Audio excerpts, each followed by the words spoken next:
হাওরের জেলা সুনামগঞ্জে প্রাকৃতিক দুর্যোগ ও বন্যা এই অঞ্চলের কৃষকদের নিয়মিত ক্ষতির কারণ হয়ে দাঁড়িয়েছে।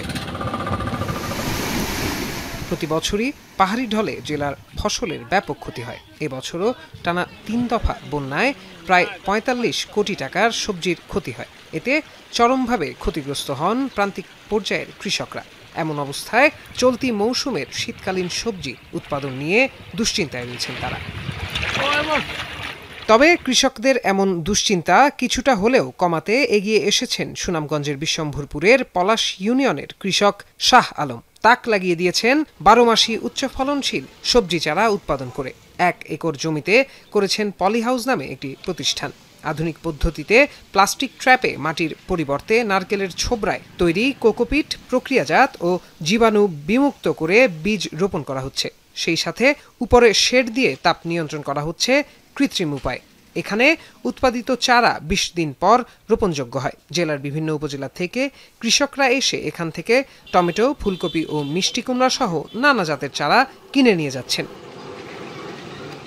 অন্য বছরের তুলনায় এই বছরে সহজেই সবজির চারা পাওয়ায় খুশি কৃষকরা। পলিহাউস কর্তৃপক্ষ জানায়, অতিবৃষ্টি ও অকাল বন্যায় চারা রাখতে পারছেন না কৃষকরা। সে কারণে বিকল্প চিন্তা থেকে পলিহাউসের পথ চলা। ইতোমধ্যে টমেটো, ফুলকপি সহ প্রায় ৪ লাখ টাকার চারা কৃষকদের কাছে বিক্রি করেছে প্রতিষ্ঠানটি। বাড়ি এলাকা আমরা প্রতি বছরেই বন্যার দুর্যোগের কারণে আমরা খুব ক্ষতিগ্রস্ত হয়ে যাই। আগাম চারাগুলো করতে আমাদের সমস্যা। এই ক্ষেত্রে বাইরে যেটা যে নার্সারিটা দিচ্ছে এতে চারাগুলো আগাম পাওয়া যায়। এখানে নার্সারি করার পরে টমেটো, পেঁপে যে কলপের চারাগুলি নিয়ে আমরা করেছি, ফলনে এইবার বোঝা যায় লাভবান হব। আমি নিজেই উদ্যোগ নিয়ে গ্রাফটিং টমেটোর পাশাপাশি এখানে পেঁপের চারা উৎপাদিত হচ্ছে। মরিচ, টমেটো, বেগুন, ফুলকপি, বাঁধাকপি, লাউ, বিভিন্ন ধরনের সবজির চারা আমরা এখানে উৎপাদন করতেছি।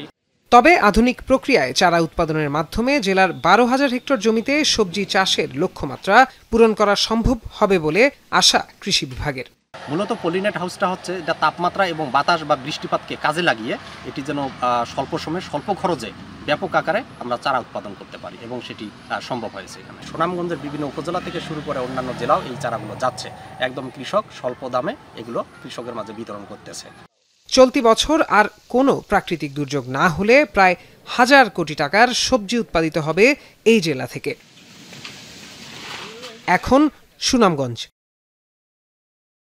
২৫০টিরও বেশি ডিজাইন অপশন নিয়ে ওয়ালটন স্মার্ট ফ্রিজ, বোঝে আপনার প্রয়োজন।